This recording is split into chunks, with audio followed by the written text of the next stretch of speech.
Hello everyone, কেমন আছেন সবাই? আশা করছি সবাই খুব ভালো আছেন। তো যাই হোক, সবাইকে গুড মর্নিং জানাচ্ছি। আর আমার গুড মর্নিং হয়েছে কটায়? 11:30টায়। তো আমি যখন ঘুম থেকে উঠবো তখনই তো গুড মর্নিং জানাবো। তো সবাইকে গুড মর্নিং জানাচ্ছি। আর আমার ঘুম থেকে ওঠার আগে এইদিকে দেখুন সবজি কেনা হয়ে গেছে। মা আজকে পটল আর করলা কিনেছিল।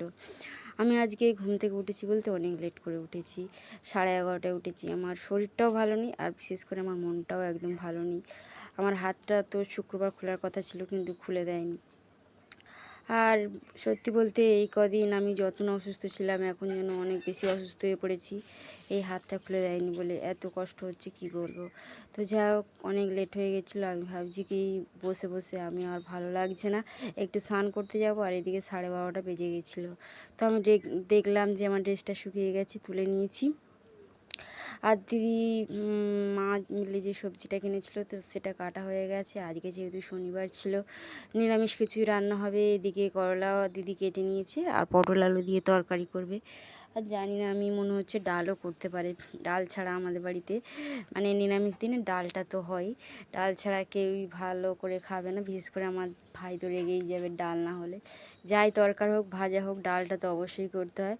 তো যাই হোক, আমি স্নানটা করে নিয়েছি। স্নানটা করে পাখার তলে বসেছিলাম। এখন স্নান করা মানে কি বলবো, আমার যেন এক যুদ্ধ লাগে। স্নান করে ড্রেস চেঞ্জ করা, আমি তো হাঁপিয়ে যাই। তো বেলটা একটু ভিজে গেছিলো, বেলটা একটু খুলে রেখে দিলাম। আমার যেন এত কষ্ট হচ্ছে আজকাল, আমার মুখে আর হাসিটা নেই। সবাই বলতো আমি এত হাসতে ভালোবাসি, সবাই বলতো যে কম হাস কম হাস, কিন্তু এখন আমার মুখে একদম হাসি নেই। তো হাসিটা আমার এখন কন্ট্রোলে এসে গেছে, এতদিন তো কন্ট্রোলে থাকতো না। তো যাই হোক, একটু জল খেয়ে নিলাম। স্নান করে আমার যেন গলাটাই শুকিয়ে গেছিলো।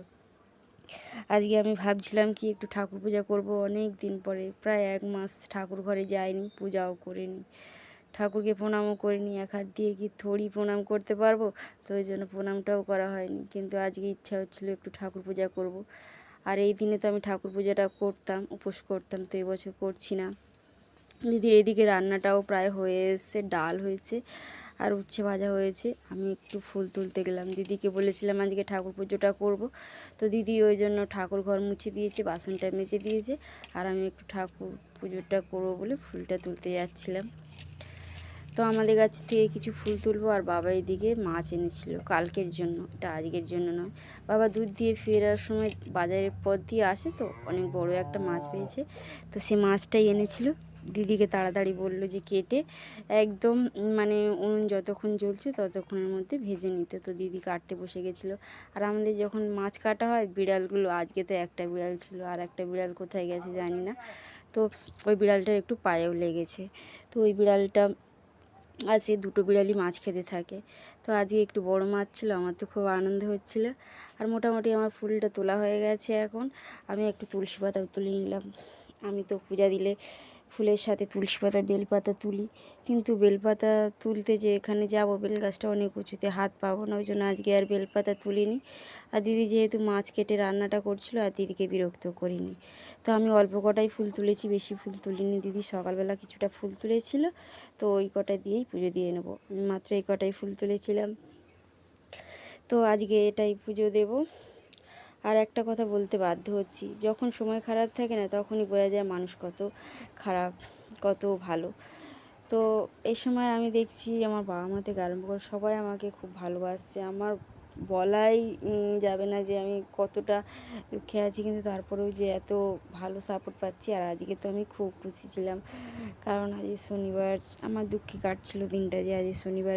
আগের শনিবার তো কেউই প্রসাদ দেয়নি, তো এই শনিবার ভাবছিলাম যে কি প্রসাদ পাবো কি পাবো না।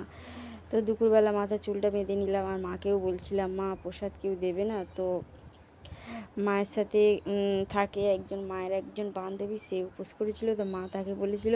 আর মা তার কাছ থেকে আজকে প্রসাদ আনবে বলেছিল, কিন্তু মা ভুলে গেছে, তার বাড়ি থেকে প্রসাদ আনতে পারেনি আমার জন্য।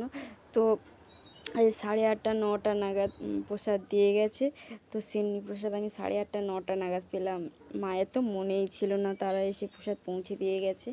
আর এই হচ্ছে শনি ঠাকুরের প্রসাদ, মানে কেউ না চাইলে দিতে নেই। তো এই প্রসাদ পেয়ে আমার খুব আনন্দ লাগছিলো, প্রসাদ পেয়ে গেলাম আর খেলাম সবাই মিলে, খুব ভালো লাগলো।